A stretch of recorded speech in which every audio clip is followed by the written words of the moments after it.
Direi che sta rispondendo con grande entusiasmo e collaborazione. Già dalla prima mattina di ieri c'avevamo la fila di gente che aspettava di effettuare il tampone. Direi che sono venuti tutti, anziani, bambini, famiglie, insomma, ecco, diciamo, è stata una grande risposta della popolazione. Entro la settimana prossima l'equipe del professor Crisanti avrà a disposizione tutti i tamponi del secondo screening sulla popolazione di Vo. Si viaggia a ritmo di 1100 tamponi al giorno e la popolazione ha risposto in massa. Crisanti ha parlato anche dell'andamento dei contagi in Veneto. La nostra regione, dice, ha fatto bene a fare tamponi a tutti, anche alle persone asintomatiche. Io penso che la situazione del Veneto probabilmente la fotografia più vicina alla situazione reale, per una ragione molto semplice, guardi, perché noi facciamo la diagnosi a tutti. Nelle altre regioni le persone malate telefonano e vengono invitate a rimanere a casa, viceversa noi facciamo la diagnosi, facciamo il tampone e verifichiamo se sono infetti a tutti. Il fatto che in Veneto ci sono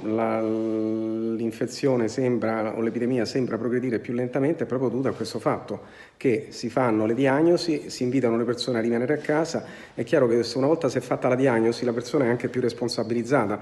Se uno pensa, telefona, fa conto, gli dice c'ho la febbre, c'ho la tosse, sì va bene, rimani a casa in isolamento, la persona non sa se è infetta o meno e quindi di fatto c'è anche un impatto sul comportamento. Viceversa, noi facendo la diagnosi a tutti, una volta che la persona sa di avere questa malattia ma in una forma lieve, se ne sta a casa. Secondo l'Organizzazione Mondiale della Sanità non è detto che il coronavirus scompaia con l'arrivo delle alte temperature. Questa è un'infezione nuova e nessuno sa come si comporterà. Se uno vuole trarre dei paragoni e dalle analogie con altre infezioni respiratorie, chiaramente uno si aspetterebbe che durante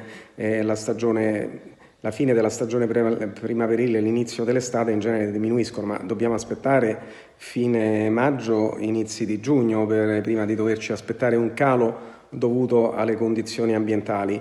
Io penso invece che prima di aspettare questo calo bisogna agire con determinazione.